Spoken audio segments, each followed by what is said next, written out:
Come and listen to my story about a man named Jed. A poor mountaineer barely kept his family fed. And then one day he was shooting at some food, and up through the ground come a bubbling crude oil, that is, black gold, Texas tea. Well, the first thing you know, old Jed's a millionaire. The kinfolks said, Jed, move away from there. Said, California is the place you ought to be. So they loaded up the truck and they moved to Beverly Hills, that is, swimming pools, movie stars. The Beverly Hillbillies.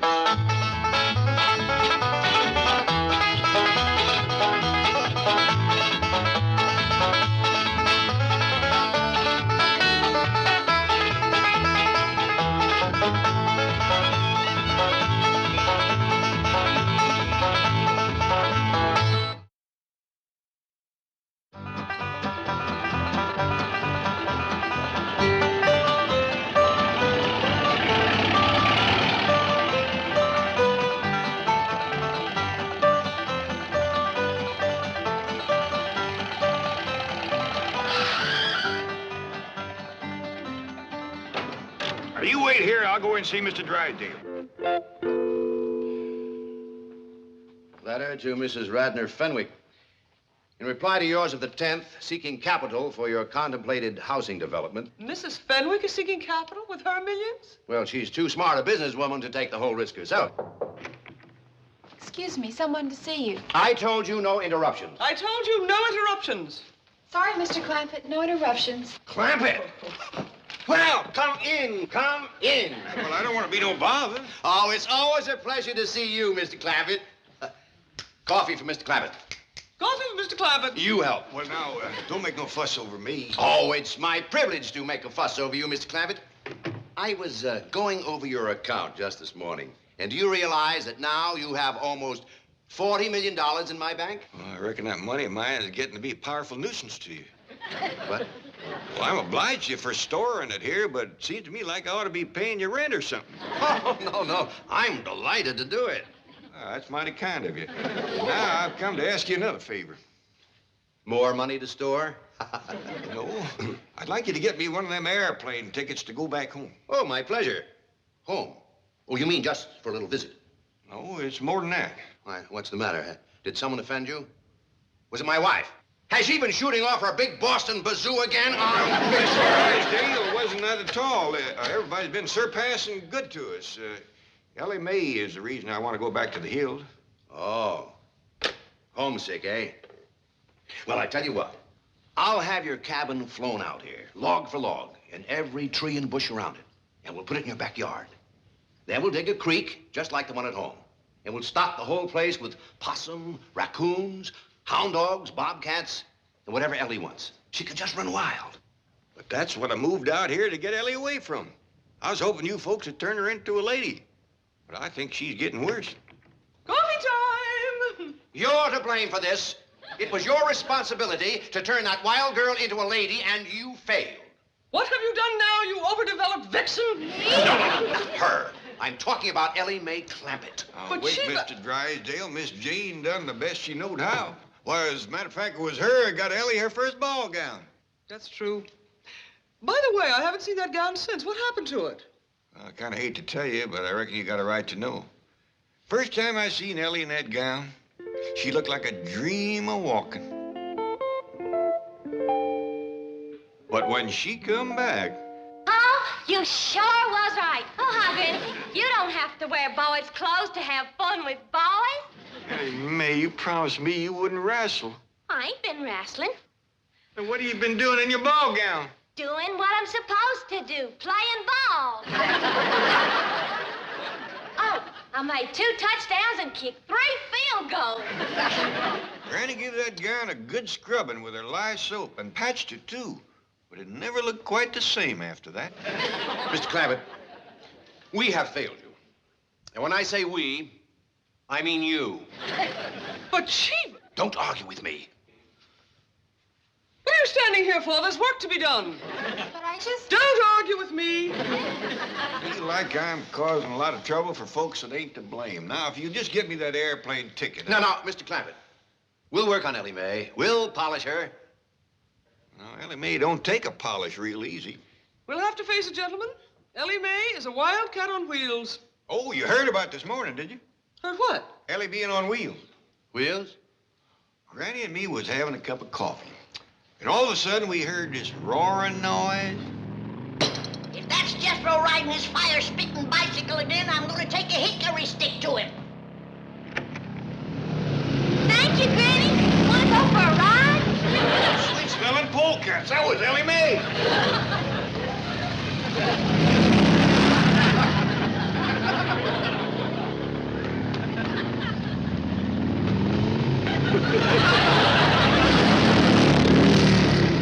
Shut that door, Jed. I'll cut through this way and snatch her off that contraption and paddle her breeches. Granny, carry him away! No, I won't! Hold on, Granny, I'm coming.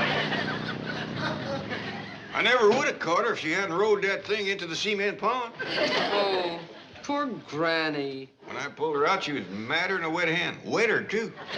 Right then, her and me decided that what Ellie needed was a full-time ma. You mean you're getting married? Oh, I got to, for Ellie's sake. That's the reason I need that airplane ticket. I'm fixing to go home and court myself a hill woman.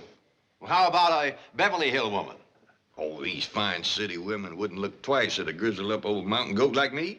What are you talking about? Mr. Clampett, you are one of the most eligible bachelors in this entire city. When word gets out that J.D. Clampett is seeking a bride, there will be women beating down your door. Might be a good test for him. It'd take a strong one to handle Ellie. That's the reason I think I'd best do my courting back home, and the quicker the better. No. Let me take care of everything. I guarantee I will find the woman right here in Beverly Hills. And today. Well, that's mighty nice of you. My pleasure. Thank you. Chief, I am as eager as you to find Mr. Clampett a mate locally. But should you have guaranteed to find him one today? I'm not worried. Beside me, stalwart and true as always, I have the finest secretary in the world. Thank you, Chief. A loyal and dedicated girl to whom responsibility is a sacred word. A girl who will never fail me when duty calls. Thank you, Chief. You'll make Jed Clampett a fine wife. Me? I? You. But, Chief, I promised to Jethro. Oh? Who promised you? Me? I? Excuse me, Mr. Drysdale. Hey, what about her? Oh, she's too young for Mr. Clampett. I mean for Jethro. You're for Mr. Clampett. What is it, Janet? The guard downstairs just phoned to say that Mrs. Radnor Fenwick is on her way up to see you. Oh, yes. It must be about that new housing development. Hey, wait a minute. She's a widow. Chief, Mrs. Fenwick and Mr. Clampett have absolutely nothing in common. Are you kidding? They've got $100 million in common. And if I can get them together, I can have it all right here in my bag. I'm looking for the office of the president. Mr. Pyersdale or Skyrsdale or something. Welcome. Oh, you're Mr. Flysdale. At your service, madam. Very well, Beasley. Bring in the maps and the blueprints. Let me take your money. Mink.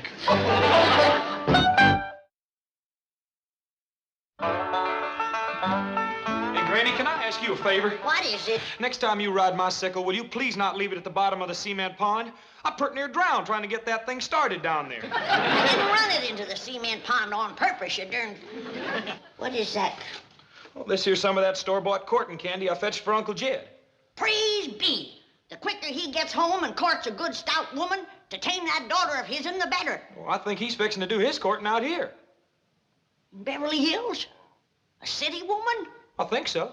He's upstairs right now putting on his courting clothes, and he sent Elly May out to pick him some posies.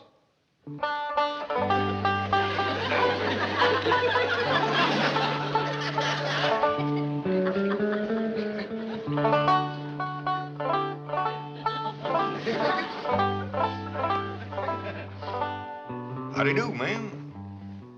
My name is Jed Clampett, and Mr. Drysdale, my neighbor, said you're prime for a little courting. I brung the guitar, and if we can set in your porch swing out yonder, I'll take a crack at serenading you. Excuse me, ma'am. I ain't done no active serenading and courting in nigh on to 20 years.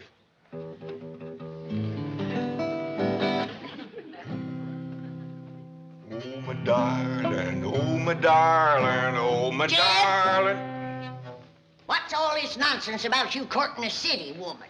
Well, it was Mr. Drysdale's idea. Well, it ain't worth shucks. City women is spoiled rotten. Mr. Drysdale's gonna cull through a bunch of them and trot out the best of the lot. All they think about is smearing themselves with beauty grease, fancy-smelling renderings. Why, if you was to hug one of them, she'd squirt out of your arms like a prune pit. Well, at my age, I don't figure to do a whole heap of hugging. What do you mean, your age? Why, you're a fine figure of a man. A heap too good for these Beverly Hills society women. Jed Clampett speaking. Oh, howdy, Mr. Drysdale. You got any prospects for me? Indeed, I have. Ever hear of Mrs. Radnor Fenwick of Fenwick House? Fenwick, Fenwick? Oh, yeah, that's the widow Fenwick. Got the skinny daughter named Cynthia. That's the one. And she's very interested in you, Mr. Clampett. Very interested indeed. Well, you don't say. Granny, you remember the widow Fenwick? Yeah, and you ain't gonna get no dowry out of her. She's poor as a church mouse. Honeymoon Lane. That's a very appealing name for a subdivision. I'm out to attract the young married. Let others build for senior citizens. I want those long-term mortgages with interest payments that never stop. How much will the project cost? $100 million. Oh, I'm not risking one penny of my own. Well, my contribution is the idea, the experience, and the know-how. Oh, Drysdale. That's Drysdale, Mrs. Fenwick. D-R-Y, Drive. Yes, so am I. How about some tea? Good idea. Well, what news? Mr. Clampett is very interested indeed. Just how interested? I will need $10 million to get this project rolling. Well, I believe I could recommend that as a good, sound investment. Splendid. Provided you and Mr. Clampett hit it off personally. Personally, this is business. Well, Mr. Clampett is that kind of man. And it is important that his family like you, too. I've no time to socialize with those eccentric hillbillies. I have here my general contractor's license. I'm ready to start bulldozing. Mrs. Fenwick, both you and I know that those first 10 million are very hard to come by. Oh. Very well, but remember one thing. I control this honeymoon lane venture. I'm not having anyone tell me what to do with their money. Jed, I still say that you ought to go back home to do your courting, where the woman could bring you a dowry. You can bet dollars to dumplings that widow Fenwick ain't gonna come through that door leading no big fat sow. Well, now, Granny, a dowry ain't everything. The widow's got experience. She raised a daughter of her own. You remember Skinny Cynthia? I do. Here's your courting candy, Uncle Jed. Oh, thank you, Jethro. Put it in the truck and put my guitar in there, too. Because Elly fetches my flowers, I want you to drive me over to the widow Fenwick's. Is that who you're going to court? That's what I'm starting with. Well, Uncle Jed, now that you're here in Beverly Hills, why don't you court one of them Hollywood movie stars? Well, if things don't work out with the widow, I might just ask Mr. Drysdale, can he fix it so I can meet Lillian Gish? Maybe even Mary Pickford. Now you're talking dowry. I bet you that Mary Pickford is good for a herd of milk cows and a barn full of setting hens. Look out, Granny! Here comes Elly with my flowers. There's your flowers, Paul. Jed, I don't care who you court, but get to courting. I'm gonna need help with that young'un and need it fast.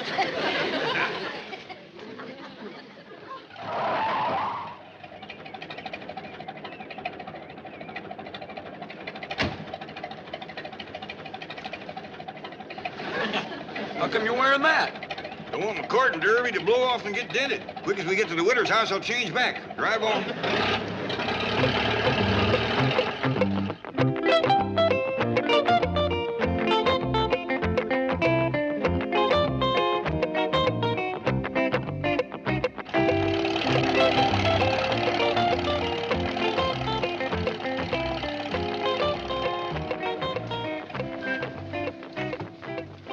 Appears like they still living in this little house. Still got the name on it, big as life. Yeah, poor but proud.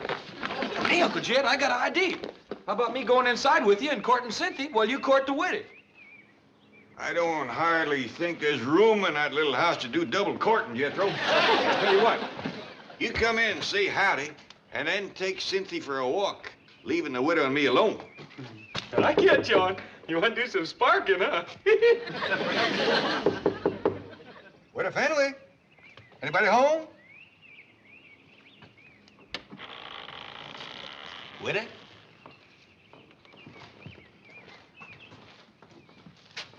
Don't appear to be nobody home.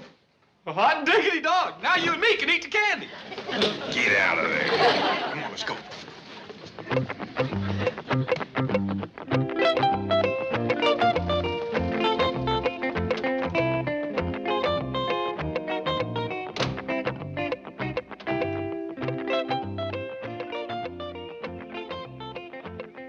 Do you wish the mink, madam? No. I think it's better psychology not to appear too affluent in front of these hill types. However, I will take blue chip. Ah, Holmes always makes such a good impression. Wait in the car. I'll telephone if I need you. Very good, madam.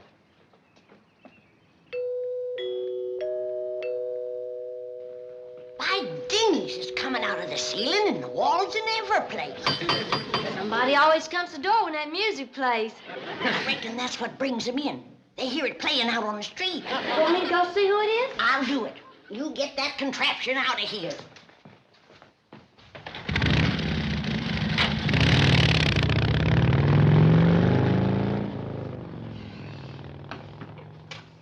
Well, Widow Fenwick, come in. How do you do? I see you managed to scrape up a dowry. Little lamb, ain't he? Oh, indeed he is. Well, he ain't much. But it shows your heart's in the right place. Come on out to the kitchen and we'll commence fattening him up.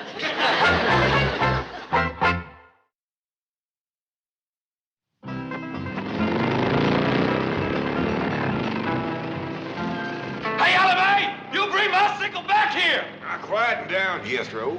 Looks like we got company.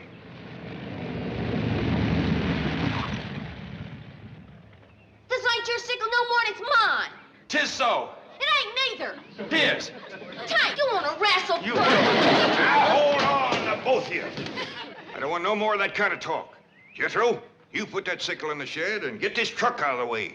Yes, sir. Elly May, I want a word with you. Yes, sir, Paul.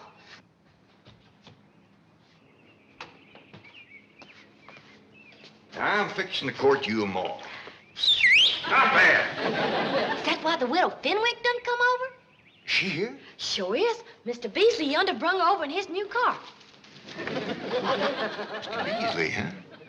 I sure hope Mr. Beasley ain't got first call on the widow. Wouldn't want to be grazing in another man's pasture.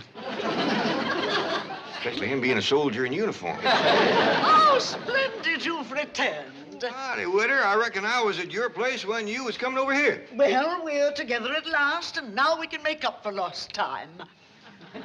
Elly May, why don't you go out back and see if your granny needs some help? Yes, sir, Paul. Well, widow, seeing as we ain't at your house and we's over here, you mind stepping into my parlor? The sooner we get down to business, the better. Sure don't beat around the bush, man. Mr. Clampett, may I ask you a question? Yes, ma'am? Your banker tells me you're worth $40 million.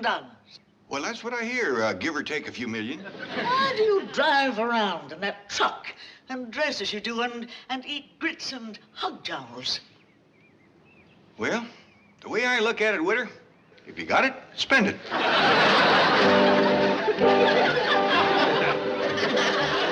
All right, thank you. Well, Mrs. Fenwick crossed me up, went over to see Jed Clampett. I wanted to prepare him before she got there. Chief, you're a banker, not a matchmaker. Aren't you meddling where you don't belong? Any place where there's $100 million floating around, I belong. Oh, hello, Granny. Milburn Drysdale. Yes, may I speak to Mr. Clampett, please? No, you can't. He's in the parlor fixing to spark the widow. Bye. Well, I've heard of skin the cat, spin the bottle, but what is spark the widow? Spark the widow! You see, it's already working. Now, who says I'm not a matchmaker, eh? Come on, let's get over there and help. I smell money.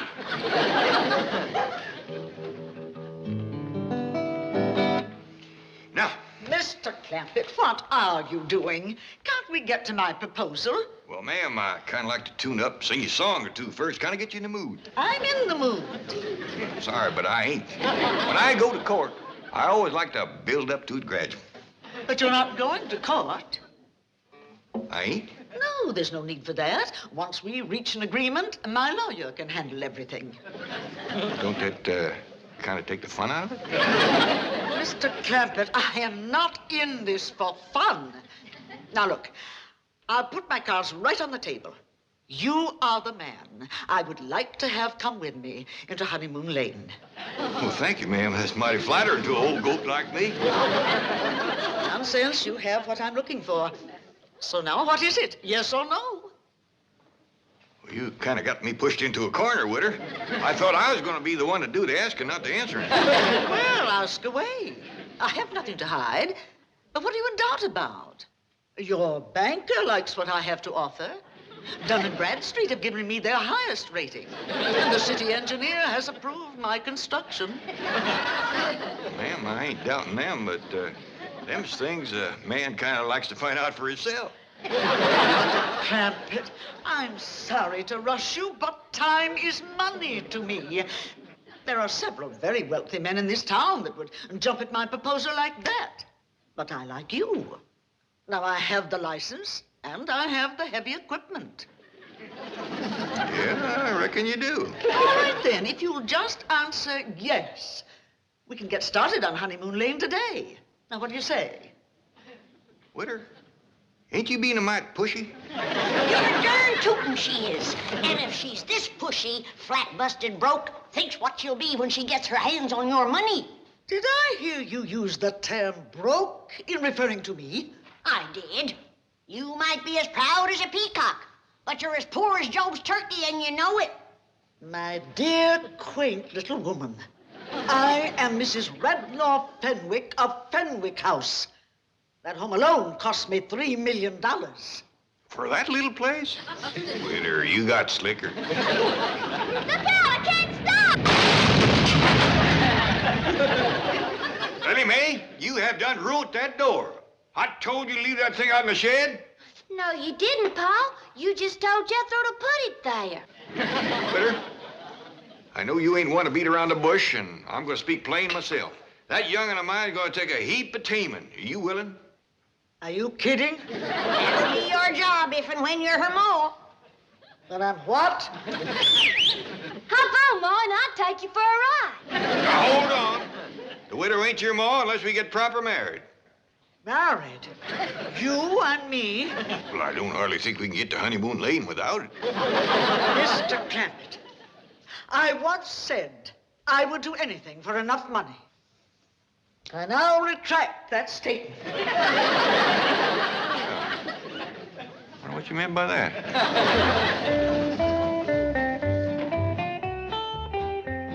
Mrs. Fenwick is still here. That's a good sign. She and Jed must be hitting it off. Ah, Mrs. Fenwick. Out of my way, dry pail. Should something go wrong? Everything. That hillbilly untouchable wants to marry me. What? Me! You can't blame him, Mrs. Fenwick. You're a ravishingly beautiful, devastatingly seductive woman. You are intoxicated. Just a minute, Widow Fenwick. Oh, my darling, I almost left you come to my arms. I'm sorry, Widow. I just don't think we'd hit it off. Here's your dowry back. Widow Fenwick, sometimes the happiness we're looking for is right in our own backyard. Now, you take Mr. Beasley there. Oh, thank you, I shall. Quickly, Beasley, take me home. Oh, it's just all so confusing. Kind of a skimpy dowry, but don't set too much store by that. How long you been in the service? 15 years, sir. That long, huh? Well, maybe now with a good woman behind you, you'll soon have some stripes on them sleeves. A world of happiness to the both of you.